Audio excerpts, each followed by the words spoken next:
Las extinciones y los cambios en el ambiente pueden tener efectos significativos en las poblaciones de varias maneras, como la pérdida de diversidad genética. Cuando ocurre una extinción, se pierde toda diversidad genética asociada con esta especie. Cambios en las interacciones ecológicas. La extinción de una especie puede ocurrir en interrumpir las interacciones ecológicas complejas en un ecosistema. Por ejemplo, la desaparición de una especie depredadora puede causar un aumento en la población de sus presas. Cascadas tróficas.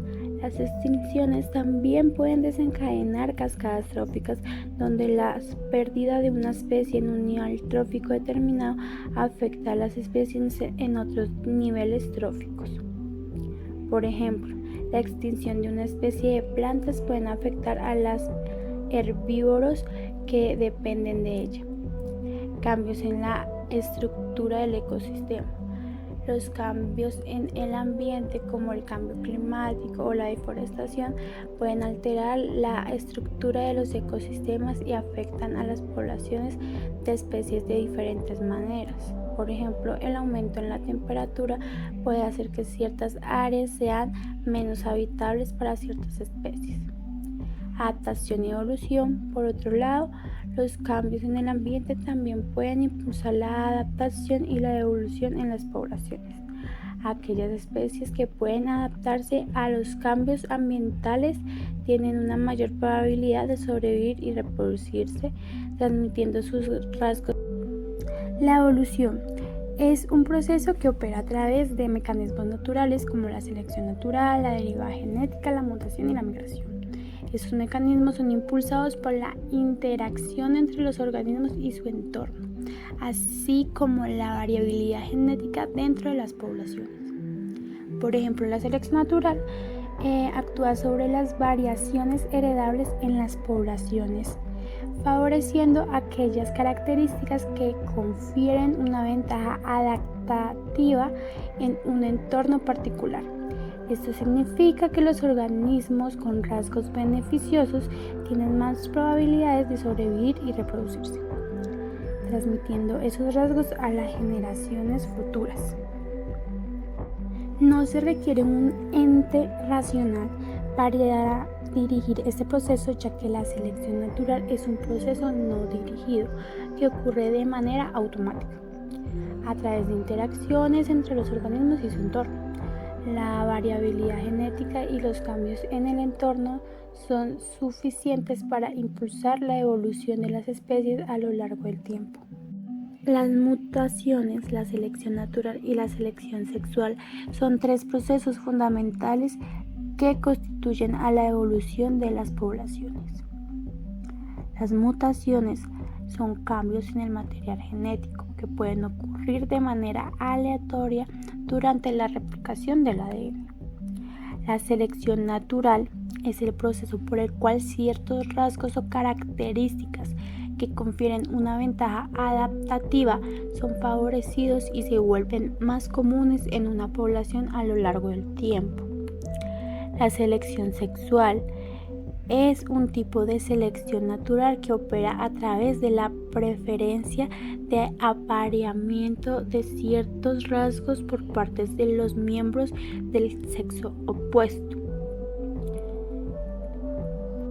En resumen, las mutaciones introducen nueva variabilidad genética en las poblaciones, mientras que la selección natural y la selección sexual actúan sobre esta variabilidad, impulsando cambios en la composición genética de las poblaciones a lo largo del tiempo y conduciendo a la adaptación de los organismos en su entorno y a la evolución de nuevas características. Los factores que inciden en la selección natural pueden estar: variabilidad genética. Esta, dentro de una población, es esencial para que la selección natural pueda actuar. Cuanta más variación genética exista, más probable será que algunos individuos tengan rasgos que les confieran ventaja adaptativa en un entorno específico. Presión ambiental. Los cambios en el entorno, como variaciones climáticas, disponibilidad de recursos, depredadores y competencia por alimentos, influyen bastante. Competencia intraespecífica. La lucha por recursos limitados dentro de una especie puede ejercer presión sobre ciertos rasgos. Depredación y patógenos. La presión ejercida por depredadores y patógenos también influyen en la selección natural. Los individuos que tienen características que los hacen menos susceptibles a la depredación o enfermedades tienen más probabilidades de sobrevivir y reproducirse. En el caso de la selección sexual, están interés reproductivo. Los individuos de una especie pueden exhibir preferencias específicas en sus elecciones de pareja. Estas preferencias pueden estar relacionadas con rasgos como el tamaño, el color, la ornamentación o el comportamiento. Competencia por acceso a parejas. En muchas especies los individuos compiten entre sí por el acceso a la pareja. Los rasgos que aumentan la capacidad de competir con otros individuos del mismo sexo pueden ser seleccionados a través de la selección sexual. Selección por las hembras. La hembra puede elegir a los machos con rasgos que indican una muy buena salud, alta calidad genética o recursos adecuados. La selección por parte de los machos influye más como la capacidad para producir descendencia saludable o la disponibilidad de recursos. La afirmación de que son las poblaciones y no los individuos los que evolucionan es fundamental para comprender el proceso de evolución biológica.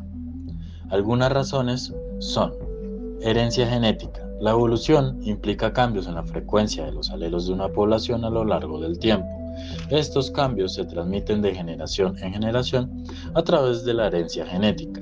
Los individuos pueden tener variaciones, pero es la distribución de estas en toda la población lo que cambia a lo largo del tiempo debido a los procesos de selección natural, flujo genético y mutaciones. Selección natural.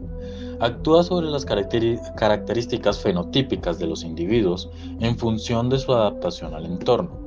Sin embargo, estos cambios solo se convierten en evolución cuando afectan la frecuencia de los alelos en la misma población. Los individuos con ciertos rasgos pueden tener una ventaja reproductiva y transmitir sus genes a la siguiente generación con mayor frecuencia, pero es la acumulación de estos cambios a nivel de población lo que constituye la evolución. Tiempo y escala. Los cambios evolutivos ocurren a lo largo de extensos periodos de tiempo y a gran escala. Aunque los individuos puedan experimentar cambios fenotípicos durante su vida, estos cambios no se consideran evolución a menos que afecten a la frecuencia de los alelos en la misma población.